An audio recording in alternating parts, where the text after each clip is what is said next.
चौधरी जुल्फ़कार अली सियासत की दुनिया में, सियासत में एक बहुत बड़ा नाम। मैं आपको बता दूं कि अपनी पार्टी को छोड़कर जब इन्होंने बीजेपी का दामन थामा और इससे कबल चौधरी जुल्फ़कार अली पीडीपी बीजेपी मखलूत सरकार में बतौर कैबिनेट मिनिस्टर भी काम कर चुके हैं। लेकिन अब मैं आपको बता दूं कि बीजेपी कहीं ना कहीं खिताई पीर पंचाल में काफ़ी मजबूत हो सकती है। इससे कबल आपने देखा कि 2014 की अगर हम बात करें तो बीजेपी के पास 2 नशिस्तें वहाँ से थी, लेकिन कहीं ना कहीं लोकसभा इंतखाबात की हम बात करें तो 43 नशिस्तों में से 29 नशिस्तों पर बीजेपी की जो है मजबूती देखने को मिली और अटकलें ये भी लगाए गए कि चौधरी जुल्फ़कार अली जो है वो लोकसभा इंतखाबात जो है वो लड़ेंगे और बीजेपी के मैंडेट पर लड़ेंगे। लेकिन उन्होंने सिरे से इस चीज़ को उस टाइम नकार भी दिया और अल्ताफ़ बुखारी जो अपनी पार्टी के सदर है उन्होंने भी इस चीज़ को रद्द कर दिया। लेकिन अब मैं आपको बता दूं कि आखिर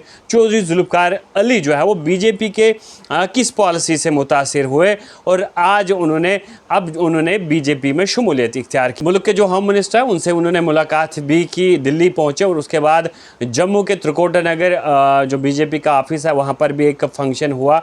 वहाँ पर उन्होंने खिताब भी किया और उन्होंने कहा कि जो मोदी जी की तमाम पॉलिसियाँ हैं, जो सेंट्रल गवर्नमेंट की पॉलिसियाँ, बीजेपी की पॉलिसियाँ आम जनता के लिए हैं, तो मैं उनसे मुतासिर हूँ क्योंकि मैं चाहता हूँ कि आम शहरियों तक, आम लोगों तक ये स्कीमें जो है ये पहुंचती है और हमें दिल्ली से दूरी नहीं रखनी चाहिए, हमें दिल्ली के करीब जाना चाहिए और जो सब कुछ जो है वो दिल्ली से आता है। इसीलिए चौधरी जुल्फ़कार अली ने बीजेपी में शमूलियत की। तो चौधरी जुल्फ़कार अली के आने से बीजेपी में शमूलियत की वजह से बीजेपी जो है वो अब खिताई पीर पंचाल में काफ़ी मजबूत नज़र आ सकती है क्योंकि 2 बार वो एमएलए भी रह चुके हैं, एक बार कैबिनेट मिनिस्टर भी वो बने हैं। तो मुकम्मल हम आप तक जानकारी भी पहुंचाएंगे। लेकिन चौधरी जुल्फ़कार इस ज़िमन में क्या कहते हैं आप देखिए। हमें 70 बरस तक हम सरकारों का हिस्सा रहे, लेकिन हमें सिर्फ डरा के रखा गया। हमें कहा गया कि जम्मू के मुसलमानों को अगर आपने जिंदा रहना है, आपने बचना है तो एनसी को वोट देना होगा, आपने चलना होगा कश्मीर की राजनीतिक पॉलिटिकल पार्टियों के साथ। और मुझे एक छोटा सा अनुभव हुआ कि मैंने देखा कि हमें तो यहां डराते हैं दिल्ली से, लेकिन खुद तो दिल्ली की गोद में। जब मिलना सब कुछ दिल्ली से है तो हम दिल्ली के साथ हम दूरियां क्यों रखें, हम दिल्ली के करीब क्यों रखें। मुझे ये फैसला लेने के लिए शायद इसलिए भी मैं कायल हुआ, हालांकि बहुत सारे इमोशनल लोग भी हैं जो बहुत सारी बातें करते हैं, लेकिन जिंदगी में कठिन फैसले लेने पड़ते हैं। मेरे इलाके के आदमी जिसकी किडनी फेल हो जाती थी, उसके पास पैसा नहीं होता था इलाज करवाने के लिए। वो कभी विधायक के पास, कभी सरपंच के पास, कभी गांव के शाहूकार के पास अपनी जमीन गिरवी छोड़ के अपने बच्चे का, अपने माँ बाप का, अपने भाई का, अपनी बहन का इलाज करवाता था। लेकिन किसी को हार्ट की, किसी को ब्रेन की, किसी को अल्लाह ना बचाए कोई तकलीफ होती है तो लोग ये बात गर्व से कहते हैं।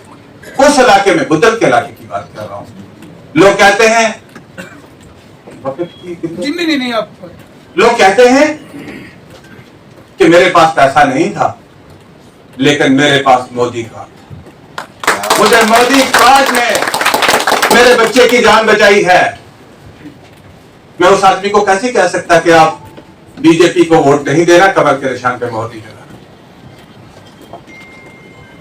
हम विधायक रहे हैं, बहुत सारे साथी हैं यहां भी विधायक रहे हैं। हमारी एक पंचायत में प्रधानमंत्री आवास योजना का नाम इंदिरा आवास योजना हुआ करता था और इंदिरा आवास योजना में सिर्फ 2 घर बनने के लिए 30,000 रुपया गांव में आता था और सारे गांव के लोग लड़ते थे उस 2 के सिलसिले। लेकिन प्रधानमंत्री मोदी जी ने आज हर गांव में जो बीपीएल की लिस्ट में है, जो भी बीपीएल की कैटेगरी में है। एक एक गांव में 300 400 लोगों के पक्के घर बने। क्या मैं झूठ बोल रहा हूं? ये सच कह रहा हूं। ये देन मोदी जी की है। फ्री राशन उस पहाड़ पे, जिस पहाड़ पे हमें पैदल जाने को रास्ता नहीं होता था, अटल बिहारी वाजपेयी जी के टाइम से शुरू की हुई प्रधानमंत्री ग्रामीण योजना जो है, जिसको मोदी जी ने आगे चलाया, उन योजनाओं से आज लोग गाड़ी लेके अपने उस पहाड़ पे जाते हैं। आज लोग डोकू में जाने के लिए भी, जहां पैदल को बहुत सारे दिन लगते थे, आज उन पहाड़ों पे जाने के लिए भी लोग गाड़ी का इस्तेमाल करते हैं। हमें इमोशनल सियासत से कोई लेना देना नहीं। हम बॉर्डर के रहने वाले लोग हैं। हमें विकास चाहिए, हमें तरक्की चाहिए, हमें डेवलपमेंट चाहिए। अगर हम 70 साल में देश के बाकी हिस्से के साथ नहीं, बल्कि हम जम्मू कश्मीर के बाकी हिस्से के साथ नहीं चल पाए, तो आगे आने वाले समय में क्या हो सकता है। और मैंने इसीलिए संकल्प लिया है कि हम दिल्ली के साथ हाथ मिलाएंगे, मोदी जी के साथ हाथ मिलाएंगे, अमित शाह जी के साथ हाथ मिलाएंगे, तरुण चुग जी के साथ हाथ मिलाएंगे, रविंद्र रैना जी के साथ हाथ मिलाएंगे, ताकि हम अपना हिस्सा जो है वो इनसे मांग सकें, लड़ सकें, छीन के ला सकें।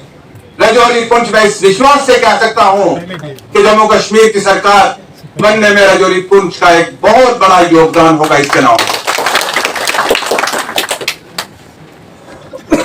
बहुत सारी बातें करने की है।